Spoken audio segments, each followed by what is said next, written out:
अस्सलाम वालेकुम गाइस, मेरा नाम है सबूर हसन खुर्शीद। तो ये वीडियो बना रहा हूँ मैं दोस्त के रिक्वेस्ट के ऊपर। मेरे दोस्त जो हैं पाकिस्तान में जो वीज़ा अप्लाई करने के लिए जा रहे हैं यूक्रेन के लिए, तो मैं उनके लिए बना रहा हूँ ये वीडियो, क्योंकि उन्होंने मुझसे पूछा था।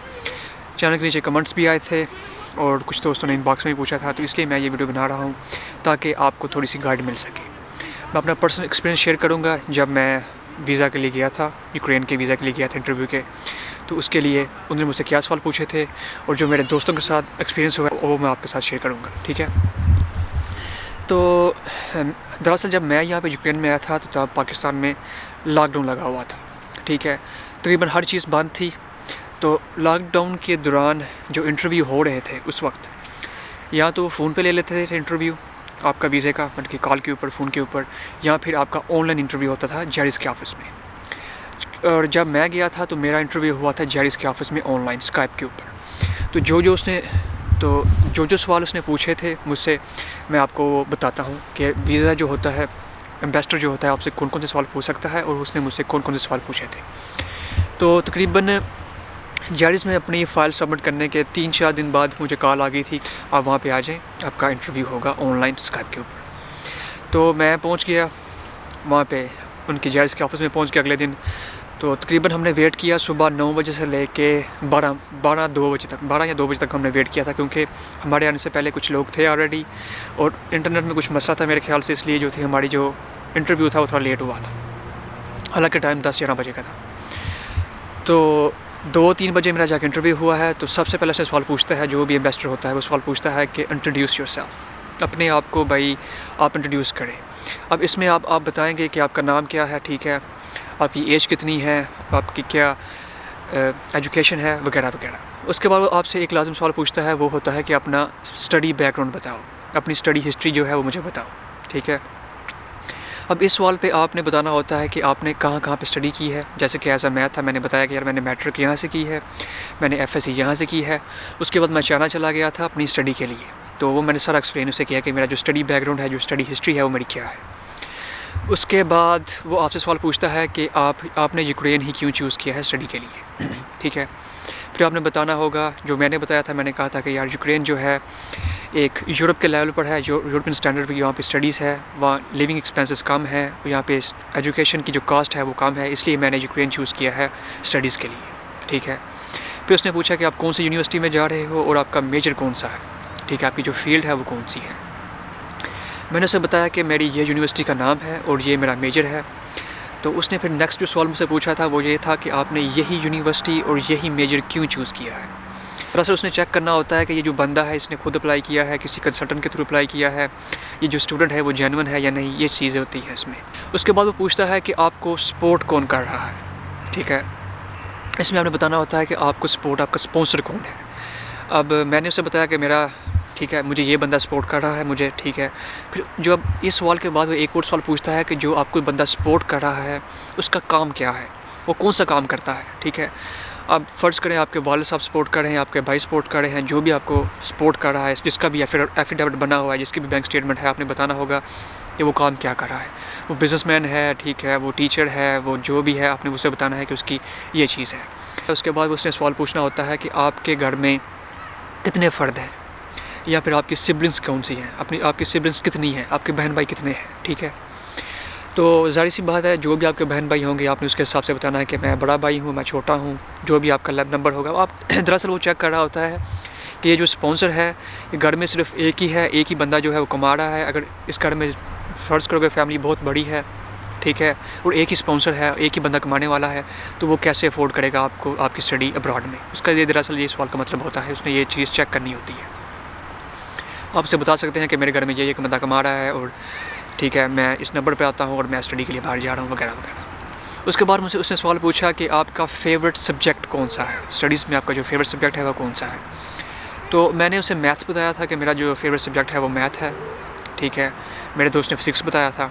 तो आपसे एक छोटा सा सवाल पूछेगा कि आपका वाकई वो फेवरेट सब्जेक्ट है भी या नहीं। अगर आपने फिज़िक्स बताई है, वो आपसे पूछ सकता है कि यार सेकंड लॉ ऑफ न्यूटन बताओ क्या है, या फर्स्ट लॉ ऑफ न्यूटन बताओ वो क्या है, ठीक है। इसी तरह अगर आपने बायोलॉजी बताई है या कोई और सब्जेक्ट बताया है, आप उसने एक आधा सवाल लाजम पूछना होता है इसके रिलेटेड, ताकि आपको वो चेक कर सके क्या हिसाब किताब है आपका, ठीक है। हाँ, एक चीज़ मैं बताना भूल गया, वो एक चीज़ मज़ीद चेक करता है, वो कहता है कि आपके जब आपकी स्टडीज़ कंप्लीट हो जाएगी, ठीक है, जब आपकी स्टडीज़ कंप्लीट हो जाएगी, आपके फ्यूचर प्लान्स क्या हैं। इसमें वो चेक करना ये चाह रहा होता है कि आप अपने पाकिस्तान वापस आएंगे या फिर वहीं रहने का सीन है आपका।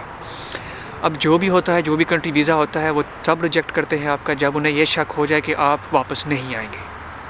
अगर उन्हें हल्का सा भी शक हो जाए कि आप वहाँ पे जाके सेटलमेंट का कोई सीन है या फिर आपने वहाँ पे जाना है और वापस कभी नहीं आना, तो वो आपको वीज़ा नहीं देंगे।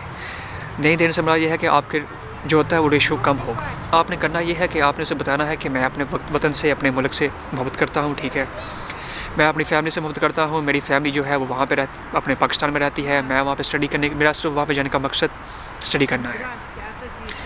मैं वहाँ पे जाऊँगा, स्टडी करूँगा, घर वापस आऊँगा। मेरा यहाँ पे फ़र्ज़ करो मैं एग्ज़ाम्पल दे रहा हूँ, ठीक है, मेरा मेजर सिविल इंजीनियरिंग है, मैं वहाँ पे जाकर स्टडी करूँगा, मैं वापस आके पाकिस्तान में आगे जो इसकी इकॉनमी है वो बूम हो रही है, ठीक है, बूमिंग इकॉनमी है, आगे कल को इंफ्रास्ट्रक्चर बनने हैं यहाँ पे, तो मुझे एक अच्छी अपॉर्चुनिटी मिली है ताकि मैं किसी अच्छे कंट्री में जाकर स्टडी करके वापस आके पाकिस्तान में अपने कंट्री को सपोर्ट कर सकूँ, अपनी फैमिली को सपोर्ट कर सकूँ, क्योंकि कल को ये फ्यूचर में इसका अच्छा खासा स्कोप होने वाला है पाकिस्तान में, ठीक है। ये सवाल भी हो गया। वैसे उसने ये सवाल नहीं था पूछा, लेकिन मेरे उसने दोस्त से सवाल ये पूछा था कि जब आपको गर्मियों की छुट्टियाँ होंगी, ठीक है, तो या गर्मियों की छुट्टियाँ होगी या सेमेस्टर ब्रेक होगी, तो आपके क्या प्रोग्राम है। आपको ये चेक करना चाह रहा होता है कि कहीं आप यूक्रेन में आके तो आगे आपका कोई प्लान तो नहीं है कि आप यूरोप में एंटर होना चाहते हैं, शेंजन में एंटर होना चाहते हैं। तो ज़ाहिर सी बात है, मेरे दोस्त ने बताया कि जब मुझे गर्मियों की छुट्टियाँ होंगी या तो मैं वहीं पर रहूँगा या फिर मैं अपनी जो फैमिली है उसे मिलने के लिए वापस आऊँगा। बेहतर यही है कि आप यही बता दें उन्हें कि जब मुझे गर्मियों की छुट्टियाँ होंगी या जब भी कुछ सेमेस्टर ब्रेक होगी तो मैं वापस अपनी कंट्री आकर अपनी फैमिली को मिलना चाहता हूँ या मिलूँगा।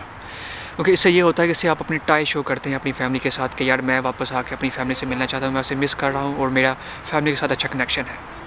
एक सवाल मेरे दोस्त से ये भी पूछा था कि यूक्रेन के साथ कौन कौन से कंट्री लगते हैं, ठीक है, उसका जो थोड़ा वो चेक करने के लिए कि कौन कौन से कंट्री यूक्रेन के साथ लगते हैं, ठीक है। आपने बताना होगा कि यार उसके साथ पोलैंड लगता है, ठीक है, बेलारूस लगता है, जॉर्जिया मेरे ख्याल से लगता है, स्लोवाकिया लगता है, ये बताने होंगे आपने उसकी जियोग्राफी कौन कौन सी है, ठीक है। इससे मेरे दोस्त से ये भी सवाल पूछा था कि आपके घर में कितनी कार्ड्स हैं, ठीक है, कौन सी कार यूज़ कर रहे हो, कौन सा मॉडल यूज़ कर रहे हो। बाकी मुझे इसका समझ नहीं उसने ये क्यों पूछा, लेकिन उसने मेरे दोस्त से ये सवाल पूछा था।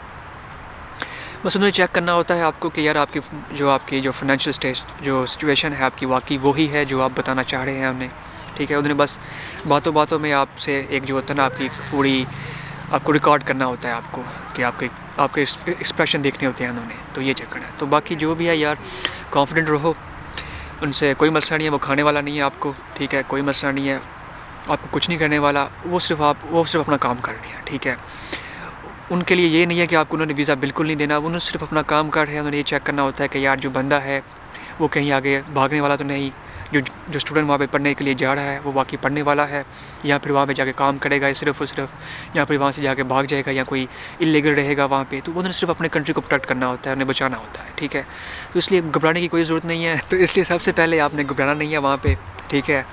तो जो भी है सब कुछ ठीक होगा और थोड़ा सा प्रिपेयर होकर जाएँ इन सवालों के, इनको प्रिपेयर करके जाएँ पहले ही अपने दोस्त के साथ, किसी घर वाले के साथ या खुद ही इनको प्रिपेयर करके जाएँ। क्योंकि आप प्रिपेयर होंगे, एक दफ़ा मेंटली प्रिपेयर होंगे तो वहाँ पे जाके आप इजीली जो है वो सवालों को जवाब दे सकेंगे। अदरवाइज़ आप कंफ्यूज हो जाएंगे तो ज़ाहिर सी बात है कन्फ्यूजन तो कहीं भी अच्छी नहीं लगती। अगर फ़र्ज़ करो आप जेन्युइन भी हो तो वो कोई बंदा आपको सोचेगा यार शायद कोई मसला है इसलिए बंदा कन्फ्यूज़ हो गया, ठीक है। बाकी यार ये थे सवालात जो कि पूछे गए थे, जो कि पूछे जा सकते हैं। आप प्रिपेयर रहें अपने सवालात के बारे में, क्या क्या पूछ सकते हैं। हाँ, अगर कोई सवाल मुझे याद नहीं रहा या किसी दोस्त जो इस वक्त वीडियो ये देख रहा है, ठीक है, उससे पूछे गए हैं ये सवाल, तो यार लाजम भी नीचे कमेंट करो वीडियो के नीचे, ताकि मुझे भी पता चल सके, जो दोस्त हमारे देख रहे हैं, जो भाई हमारी वीडियो देख रहे हैं, उन्हें भी पता चल सके। सही है। तो ये था एम्बेसी का इंटरव्यू, उसमें क्या क्या सवाल पूछे जाते हैं। तो इंशाल्लाह मैं आपको नेक्स्ट वीडियो में मिलूँगा। नेक्स्ट वीडियो होगा कि इमिग्रेशन पे सवाल कौन कौन से होते हैं, ठीक है। और हाँ, 2-3 दोस्त हैं, मुझे उससे पूछ रहे थे कि यार जेआरएस की अपॉइंटमेंट कैसे लेनी है, और ये जो फ़िल करना होता है एप्लीकेशन, इसकी वीज़ा की एप्लीकेशन जो फ़िल करनी होती है, D13 वीज़ा की एप्लीकेशन फ़िल करनी होती है यूक्रेन के लिए, वो कैसे करनी है। तो मैं इंशाल्लाह अगली वीडियो में यही बनाऊंगा और इसमें एक्सप्लेन करूंगा कि यार आप अपॉइंटमेंट कैसे ले सकते हैं। किसी के पास जाने की ज़रूरत नहीं है, आपको किसी के पास जाके पैसे ज़ाया करने की ज़रूरत नहीं है। आप ये काम खुद भी कर सकते हो, कोई मसला नहीं होने वाला आपको। तो बाकी तब तक अपना ख्याल रखो।